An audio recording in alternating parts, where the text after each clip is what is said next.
आपण ऐकत आहात महात्मा ज्योतिराव फुले यांची चरित कहाणी महात्मा या डॉक्टर रवींद्र ठाकूर लिखित कादंबरीचे क्रमशः वाचन. आज ऐकूया एपिसोड 11 भाग 40. तात्यांना कात्रजच्या बोगद्याचं दगड पुरवायचं पोटकंत्राट मिळालं. ते काम ज्ञानोबा सांभाळत होता. सर्व व्याप सांभाळून फावेल तशी फुरसत काढत तात्या गुलामगिरीच्या लेखनात गढून गेले. संध्याकाळी दुकानातून आल्या आल्या ते लिहायला बसत. एकेका भागात हिंदू धर्मातल्या एक एक अवतार कल्पना निकालात निघत होत्या. काही दिवसापूर्वी त्यांनी आपल्या अज्ञानी देशबांधवांना जागं करण्यासाठी एक पत्र जाहीर केलं होतं. त्याचं शीर्षक होतं, शूद्रांनी ब्रह्मराक्षसांच्या दास्यत्वापासून असे मुक्त व्हावे.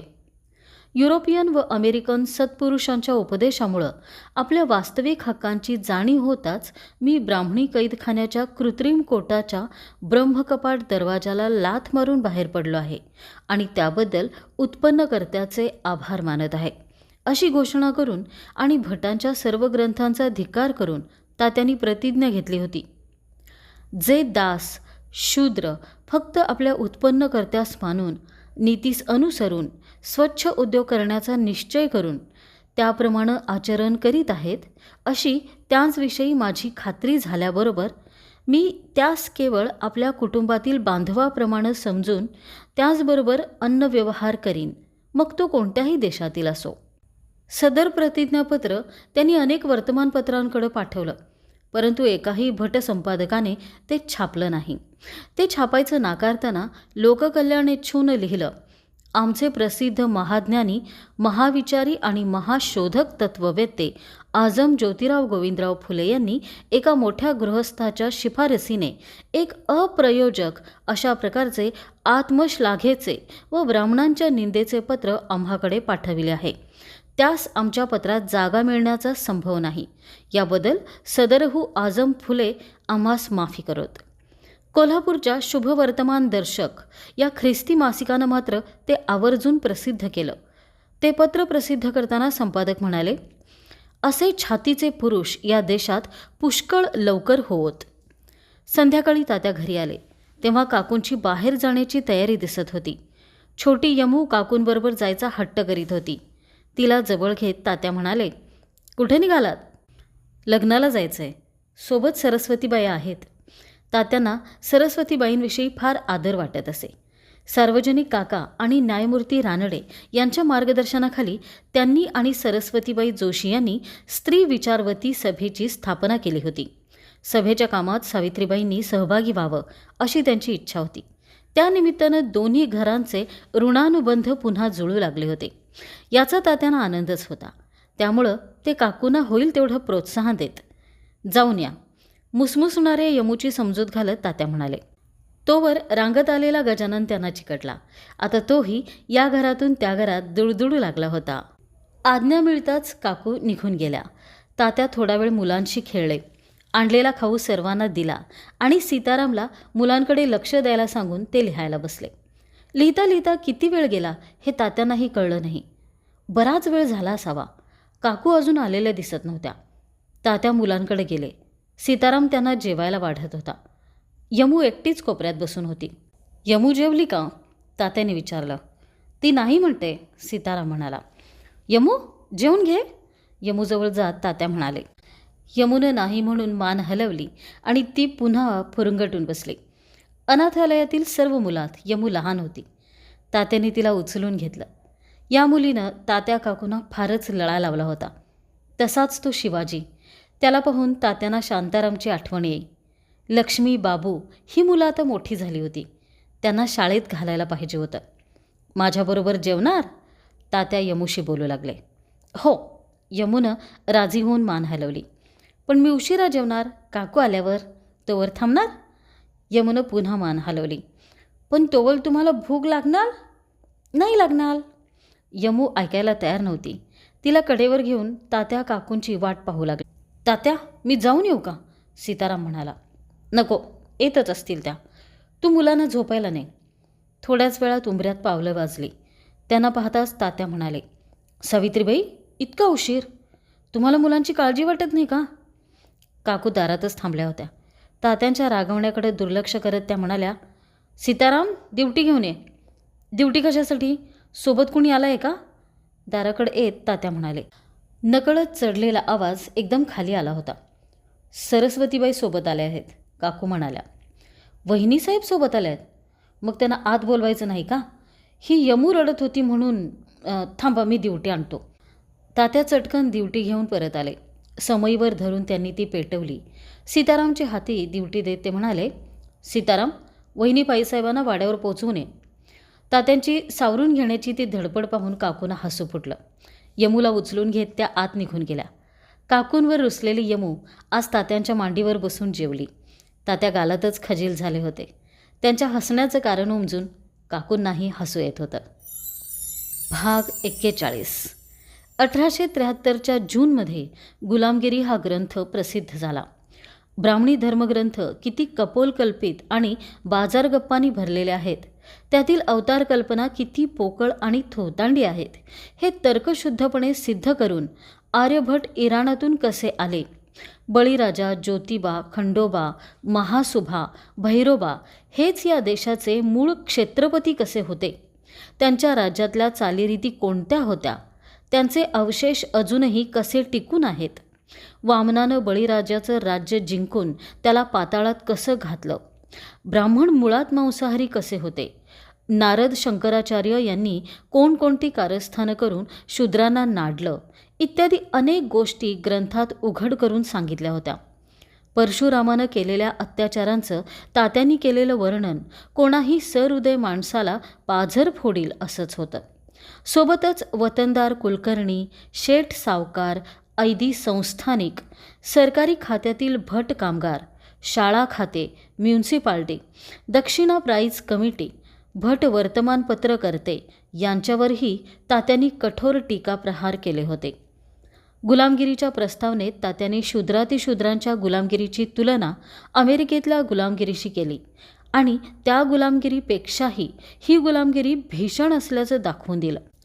येथील अज्ञानी शूद्रांवर भटांच्या शिकवणुकीचा एवढा दृढ परिणाम झालेला होता की ते अमेरिकेतील गुलामांप्रमाणे आपल्या हितकर्त्यांविरुद्ध लढायला उठत असत.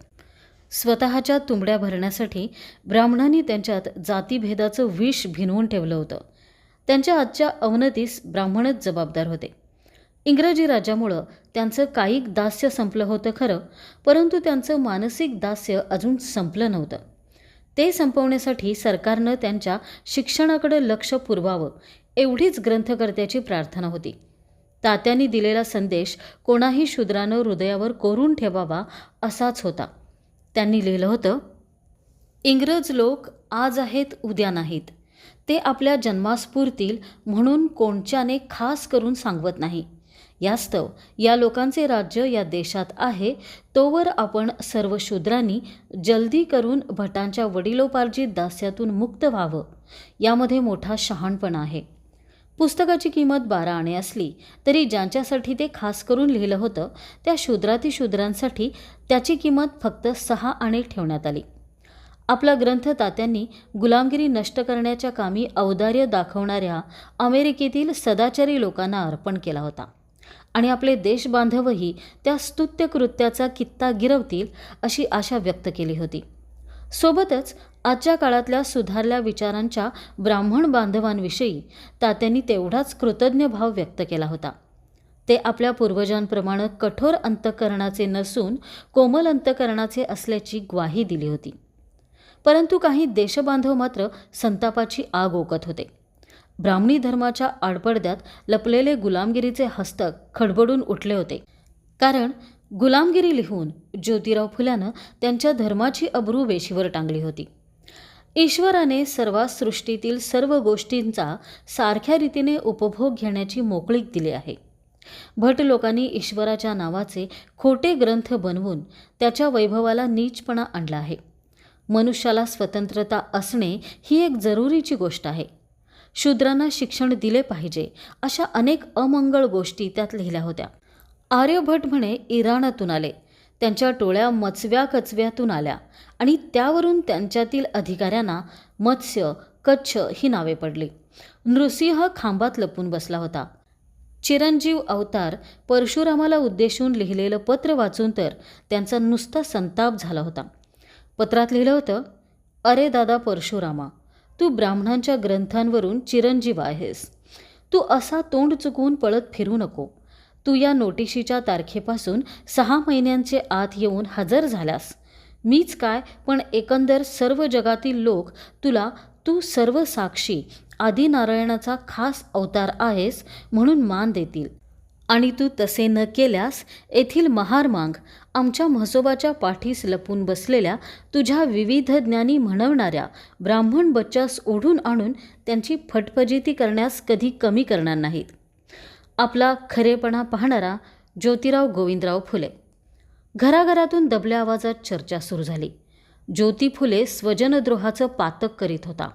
हा तर म्हणे गोऱ्यासाहेबांचा डाव होता. गुप्तपणे शिजलेला तो एक मोठाच कट होता आणि त्यात आपला बळी जातो आहे एवढंही त्याला कळत नव्हतं. याच साडेभावार्थी नारदांनी न्यायमूर्ती मोरोबा कान्होबा यांना पत्नीसह आत्महत्या करायला भाग पाडलं. राव बहादूर गोपाळराव हरी यांना नाक घासत प्रायश्चित्त घ्यायला लावली. रावसाहेब रानड्यांसारख्या सुधारणावादी लोकांना हतबल करून सोडलं. परंतु ज्योतिरावांपुढं त्यांची मात्रा चालत नव्हती, चालणारही नव्हती. पुण्यात हा गदारोळ सुरू असताना तात्या आपल्या मुशींच्या दुकानात बसून हिशेब पाहत होते. समोर ज्ञानोबा बसला होता. संध्याकाळ होत आली होती. रविवारचा दिवस असल्यानं आज ज्ञानगिरी बाबांचं प्रवचन होणार होतं. त्यातला विप्रमती हा भाग ते सर्वांना समजावून सांगत होते.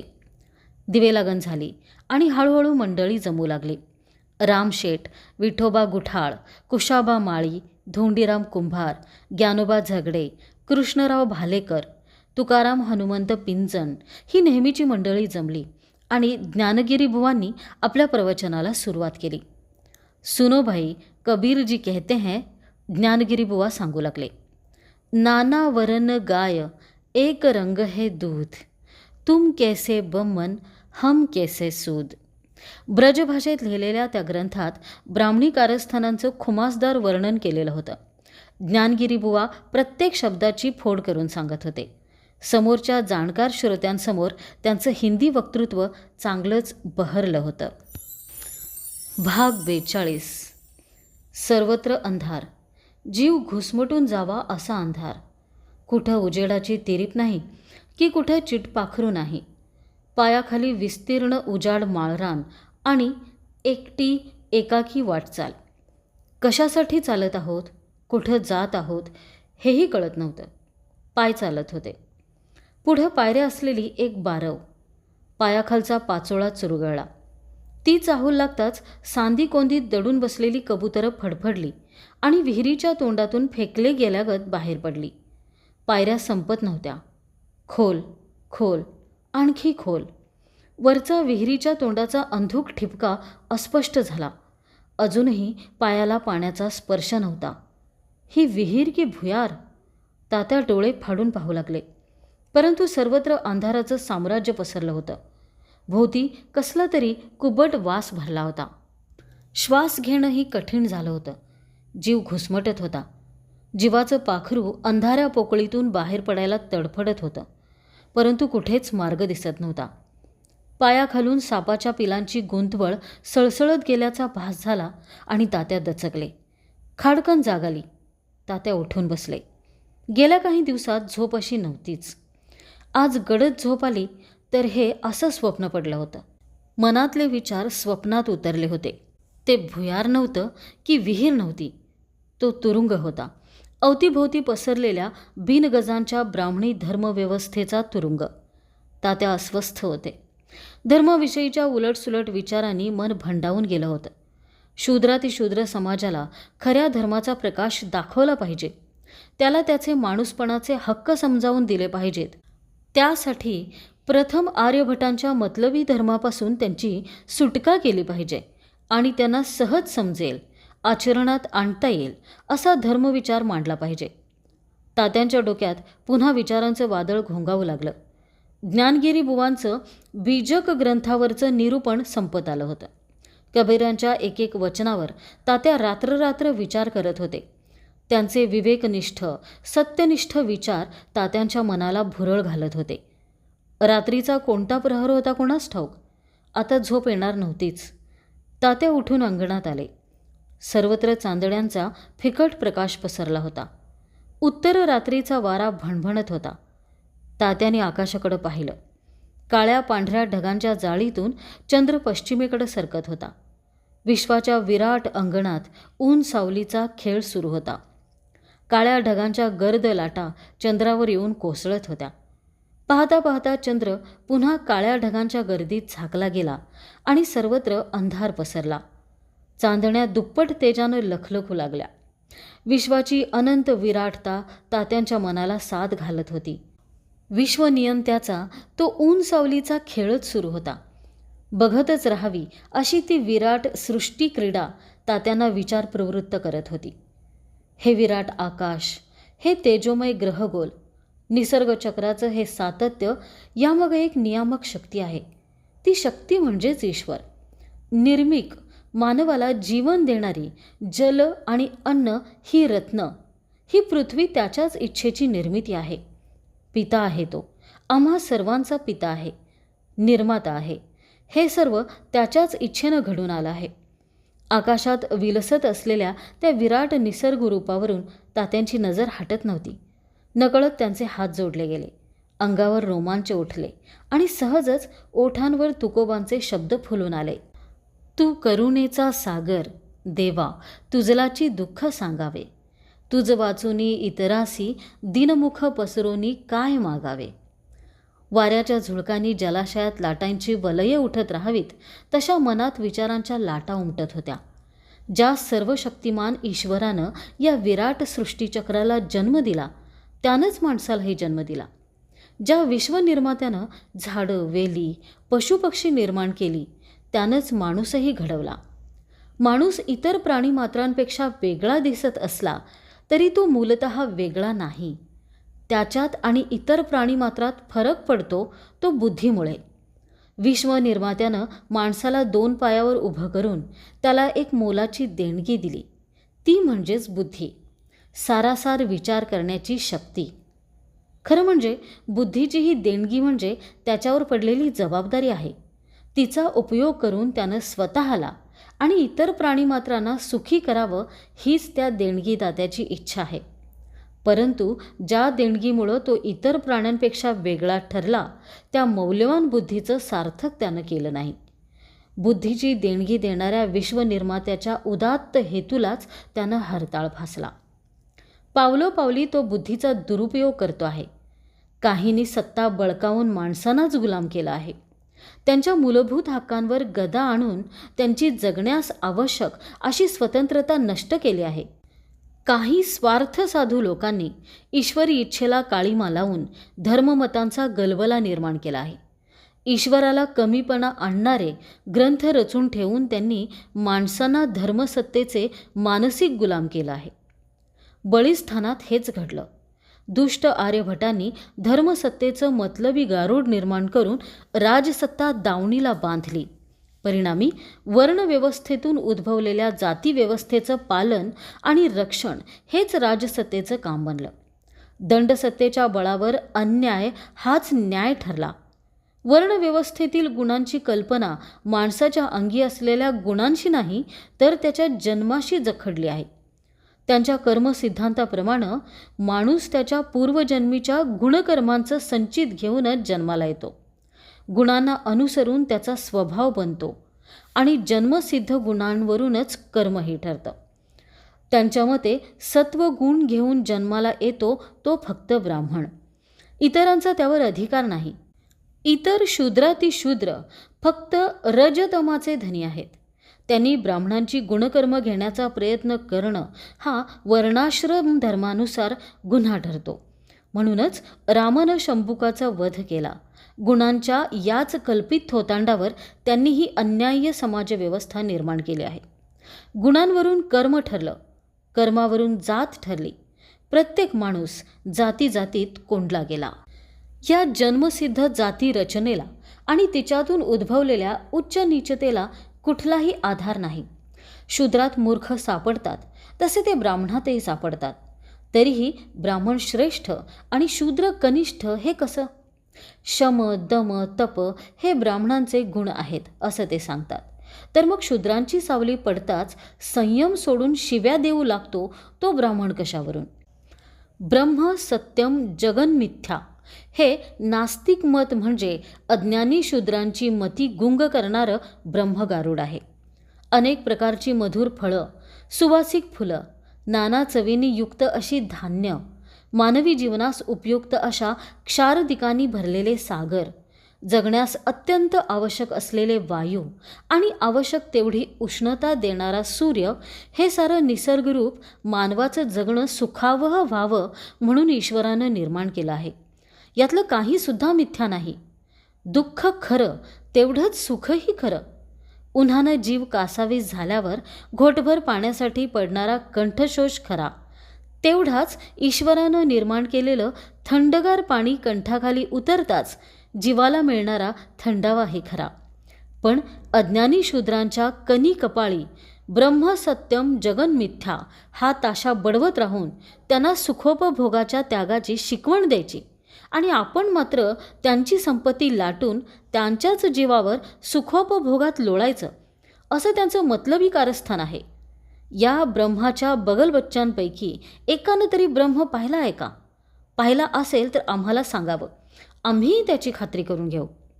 अशा कल्पित आणि मिथ्या गोष्टी निर्माण करून त्यांनी आमची फसवणूक केली आहे आणि अजूनही करत आहेत. मानवाला निष्क्रिय करणारं दैववादी तत्त्वज्ञान सांगून त्यांनी संपूर्ण समाज ऐहिक उन्नतीपासून आणि सुखांपासून दूर ठेवला. परंतु आपण स्वतः मात्र सर्व सुखोपभोगांचं आकंठ पान केलं. सोमरस म्हणून दारू ढोसली, यज्ञाच्या नावाखाली शेतीस उपयोगी गुरंढोरं कापून खाली, अनंग व्रतदानासाठी घाणेरडी व्रतमहात्म्य सांगून शूद्रातिशूद्रांच्या स्त्रियांचाही उपभोग घेतला. या नीचांनी आम्हालाही नीच पातळीवर आणून ठेवलं. इथले मूळ अधिपती क्षेत्रपती क्षत्रियांचा वंशच्छेद करून त्यांनाच राक्षस असुर म्हणणारे आणि कृत्रिम ग्रंथ रचून इतरांच्या रक्तावर जगणारे आर्यभट हेच खरे राक्षस आहेत. 4 पायांचे पशुसुद्धा एवढ्या दुष्टपणानं वागत नाहीत. ज्यांच्या अंगी दया दाखवायचं मनुष्यपण नाही त्यांना माणूस म्हणणंही कठीण आहे. ब्राह्मण सर्वत्र पूज्य या वाक्याला हरताळ लावल्याशिवाय आमचा उद्धार शक्य नाही. ईश्वरनिष्ठ धर्मजीवनापासून माणूस आज वंचित झाला आहे. धर्माच्या नावाखाली माणसानंच माणसाला पशुपेक्षा हीन केलं आहे. ईश्वरनिष्ठा आणि धर्मनिष्ठा हाच मानवी जीवनाचा मूलाधार आहे. चुकीच्या धर्ममतांची जळमट दूर करून तो मूलाधार मजबूत केला पाहिजे. हे विराट विश्व ही परमेश्वरी इच्छेची निर्मिती असेल तर ते मिथ्या कसं असू शकेल? ब्रह्म सत्यम जगन मिथ्या असं सांगून इतरांचं ऐहिक सुखावरून लक्ष उडवायचं आणि त्यावर आपला ताबा ठेवायचा अशी खाशी मसलत त्यांनी रचली आहे. हे अनंत विश्व हेच एक मोठं कुटुंब आहे. आम्ही सर्व त्या परमेश्वराची लेकरं आहोत. तो आमच्या मनात कुठल्या भेदभावाचा बखेडा निर्माण करणार नाही की संकुचित देशाभिमानाचा वेडेपणा शिकवणार नाही. हे विश्व आणि विश्वातील सर्व वस्तू सर्व माणसांसाठी निर्माण झाल्या आहेत. त्यांच्यावर कोणाही एका व्यक्तीचा किंवा समाजातील विशिष्ट गटाचा अधिकार नाही. सर्वांनी त्याचा समानतेनं उपभोग घ्यावा आणि आनंदानं जगावं हीच त्या विश्वनिर्मात्याची इच्छा आहे. सर्वांशी समानतेनं आणि सत्यानं वागणं हाच माणसाचा धर्म होय. धर्ममतांचा गलबला हे व्यर्थ खूळ आहे. सर्व मानवजात ही ईश्वरी इच्छेची निर्मिती असताना माणसांसाठी वेगवेगळे धर्म असतीलच कसे? मानवता हाच एक धर्म ईश्वरानं माणसाला दिला आहे. त्याचं आचरण करण्याऐवजी देवाच्या नावावर स्वतःच काहीतरी रचून ठेवून त्याला देवाचा आशीर्वाद असल्याची खोटी हूल त्यांनी उठवली आहे. तेच लोक माणूस आणि तो सर्वशक्तिमान परमेश्वर यांच्यातले मध्यस्थ होऊन बसले आहेत. जो सन्मान फक्त ईश्वराला देणं योग्य ठरेल असा सन्मान स्वतःकडे घेऊन त्यांनी ईश्वराला कमीपणा आणला आहे. एवढेच नव्हे तर त्यांनी माणसांमध्ये भेदभावाच्या भिंती उभ्या करून माणसाची कणसं करून टाकली आहेत. त्यांना एकमेकांविरुद्ध उभं केलं आहे. अज्ञ माणूस परमेश्वराऐवजी या मध्यस्थांच्या भजनी लागला आहे. ईश्वराऐवजी तो या दलालांची भीती बाळगू लागला आहे. ही देवदेवळं, हा मध्यस्थांचा जुलूम, हे खरं धर्मजीवन असूच शकत नाही. प्रत्येक धर्मात हीच अवस्था झाली आहे. खरा धर्मविचार लोप पावला आहे. सर्व मानवजातीला सारखा हितावह ठरेल असा धर्मविचार सांगणं हीच आजची खरी गरज आहे. माणसाचं धर्मजीवन सुधारलं तर त्याच्या ऐहिक जीवनाच्या सुधारणेला उशीर लागणार नाही. त्यासाठी मानव धर्माच्या प्रसाराचं कार्य हाती घेतलं पाहिजे. व्यापक पातळीवर धर्मविषयक विचारांचा प्रसार करणारी संस्था स्थापन केली पाहिजे. आज सर्वांना सारखा हितकारक ठरेल असा धर्ममार्ग उपलब्ध नाही, म्हणून एकतर धर्म स्वातंत्र्य असलं पाहिजे किंवा सर्वांना आपलासा वाटेल असा धर्ममार्ग निर्माण केला पाहिजे. सर्वशक्तिमान सर्वज्ञ परमेश्वर आणि माणूस यांच्यामध्ये धर्ममार्तंडांनी बनावट धर्मग्रंथ आणि दगडधोंडे आडवे टाकले आहेत. इतर धर्मातही धर्ममार्तंडांचा जुलूम आहेच. जुनाट खल्लड हिंदू धर्मापेक्षा ख्रिस्ती धर्म उदार आहे, पण तिथंही पोपशाहीचा जुलूम आहेच. मोहम्मदी धर्मात समता आहे, परंतु त्या समानतेत स्त्रियांना सामावून घेण्याची उदारता नाही. तात्यांना शिदवासारखी अनेक माणसं आठवत होती. त्यांच्यासारखी काही माणसं धर्मांतरापासून परावृत्त झाली असली तरी अनेक लोक आंधळेपणानं त्या वाटेनं जात होते. त्यांना खऱ्या धर्माचा प्रकाश मिळणार होता का? समाजातले सुशिक्षित म्हणवणारे लोक प्रार्थना समाजाकडे वळत होते. परंतु प्रार्थना समाज असो किंवा आर्य समाज असो, ते सर्व पूर्वजांच्या लबाड्या झाकण्यासाठी निर्माण झालेले नवे तितंबे होते. त्यांच्या नादी लागणाऱ्या शूद्रातिशूद्रांची दिशाभूल होत होती आणि यापुढेही होत राहणार होती. तो अनर्थ टाळायचा असेल तर आपला धर्मविचार आपणच मांडायला हवा. प्रत्येक धर्माच्या मूलतत्वांचा विचार करता त्यात काही ना काही सत्यविचार आहे, परंतु तो स्वार्थी धर्मगुरूंच्या हेक्कटपणामुळे झाकला गेला आहे. ख्रिस्ती, मोहम्मदी आणि बौद्ध धर्मातील काही तत्त्व चांगली आहेत. त्यांचा अभ्यास करून नवा धर्मविचार मांडता येईल. त्यातूनच सहजच धर्मस्वातंत्र्याचं तत्त्व सिद्ध होईल. कोणालाही कोणत्याही एका जन्मसिद्ध धर्माचं जोखड वागवण्याची गरज उरणार नाही.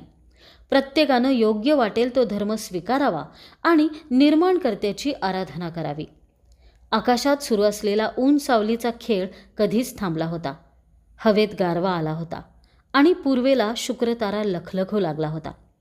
तात्यांची फिरायला निघायची वेळ झाली होती. तात्या उठले. अंगावरचं कांबळं काढून ठेवून त्यांनी बाराबंदीचे बंद आवळले. काकूनं हाक दिली. सीतारामला उठवलं आणि काठी हातात घेऊन ते बाहेर पडले.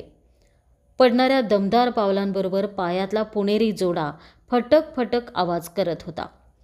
तात्या विचारांच्या तंद्रीत चालत होते. पायाखालची वाट मागं पडत होती. तात्यांच्या डोक्यात एक महत्त्वाचा निर्णय आकार घेत होता. भाग 43. तात्या पुन्हा एकदा टॉमस पेनच्या विचारांकडे वळले. ईश्वर निष्ठा आणि नैतिक सत्याचं आचरण हेच खरं धर्मजीवन मांडणाऱ्या पेननं धर्मसाधनेसाठी कुठल्याही मध्यस्थाची, प्रमाणग्रंथाची अथवा विशिष्ट उपासना पद्धतीची आवश्यकता नाकारली होती. धर्मग्रंथ ईश्वरप्रणीत आहेत हेच त्याला मान्य नव्हतं.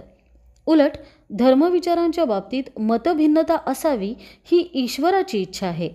कारण सर्वांची धर्ममतं सारखी असती तर धर्माविषयी विचार, त्यावरची चर्चा या गोष्टी संपुष्टात आल्या असत्या, असं त्याचं म्हणणं होतं.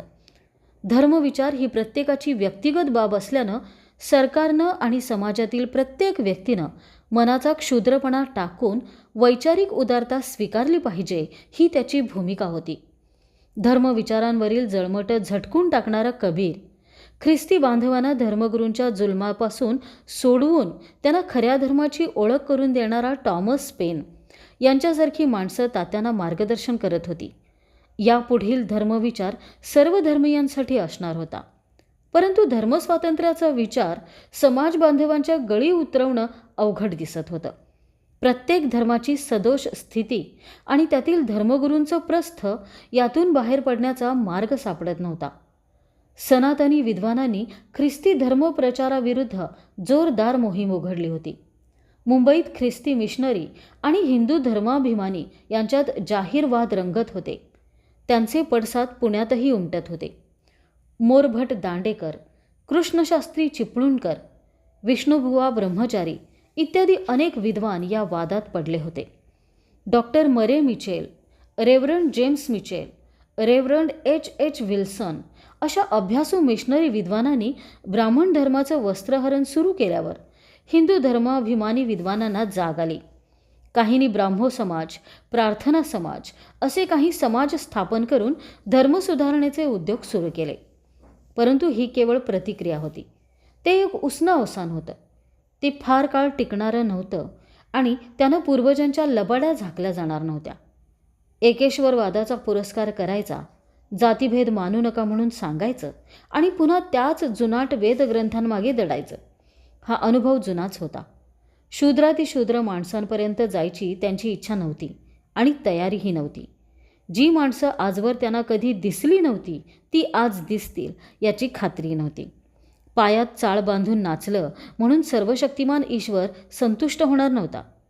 फ्री चर्च मिशनचे पालक बाबा पद्मनजी हे तात्यांचे जवळचे मित्र. ख्रिस्ती धर्माचा स्वीकार केल्यापासून त्यांचा मुक्काम पुण्यातच होता. यापूर्वी मुंबईला असताना त्यांनी सत्यशोधक सभा स्थापन केली होती. तौलनिक धर्मचर्चा हा बाबांचा आवडता विषय. त्यासाठीच त्या सभेचा जन्म झाला होता. बाबांची प्रत्येक भेट तात्यांना चिंतनासाठी नवा विषय देऊन जात होती. त्यांच्याशी झालेल्या भेटींमध्ये मूर्तीपूजा, धर्मग्रंथांचं प्रामाण्य इत्यादी विषय हमखास समोर येत. वेदग्रंथ ईश्वर प्रणीत नाहीत याविषयी आता कुठलीच शंका उरली नव्हती. अनेक इंग्रज विद्वानांचे ग्रंथ तीच साक्ष देत होते. परंतु बायबल ईश्वर दत्त आहे यावर बाबांचा दृढ विश्वास होता आणि तो विचार तात्यांना पटत नव्हता. त्यांच्या मते कुठलाही धर्मग्रंथ ईश्वर दत्त ठरत नव्हता. ख्रिस्ती धर्मविचार तात्यांना आवडत होता, परंतु तो उन्नतीचा एकमेव मार्ग ठरेल याविषयी ते साशंक होते. तात्या विचार करीत होते. मनाची ओढाताण, उलघाल होत होती. सर्व समाजाला हितकारक ठरेल असा धर्मविचारांचा नवा दीपस्तंभ उभारणं जरुरीचं होतं. रविवारच्या बैठकीत तात्यांनी आपला विचार बोलून दाखवला. ते म्हणाले, बंधूनो, बनावट धर्मग्रंथ रचून ब्राह्मणांनी शूद्रांना कसं बौद्धिक गुलाम करून ठेवलं आहे हे आपण ऐकलं आहे. संत कबीरांचा हा विचार आपल्या अज्ञानी बांधवांपर्यंत आपण पोचवला पाहिजे. धर्मग्रंथांच्या गुलामगिरीतून मुक्त झाल्याशिवाय त्यांचे वास्तविक अधिकार त्यांना कळणार नाहीत आणि धर्माचंही योग्य ज्ञान होणार नाही. कोणी दाढी राखण्यात धर्म मानावा, कोणी शेंडी राखल्यानं धर्माचं पालन झालं असं म्हणावं किंवा शूद्रांनी ब्राह्मण सेवा हाच धर्म आहे असं समजावं, हे खरं धर्मजीवन नाही. त्यासाठी खऱ्या धर्मविचारांचा प्रसार करणारं मंडळ स्थापन करावं असं मला वाटतं. तात्यांचा विचार सर्वांना मनापासून आवडला. भटांनी चालवलेल्या गफलतींविषयी कोणाचाही मतभेद नव्हता. प्रत्येकजण आपले विचार मांडू लागला. मंडळाची उद्दिष्ट काय असावीत, तत्त्व कोणते असावीत यावरची चर्चा बरीच लांबली. लवकर एकमत होण्याचं चिन्ह दिसेना. 2 आठवडे तीच चर्चा सुरू होती. शेवटी सत म्हणजे खरे, शोधक म्हणजे शोधून काढणारे आणि समाज म्हणजे मंडळ या विचारावर एकमत होऊन सत्यशोधक समाज हे नाव निश्चित झालं आणि तात्यांच्या नेतृत्वाखाली सत्यशोधक समाजाची स्थापना करायचं ठरलं. बाबांच्या सत्यशोधक सभेपेक्षा या सभेचं उद्दिष्ट पूर्णपणे वेगळं असणार होतं.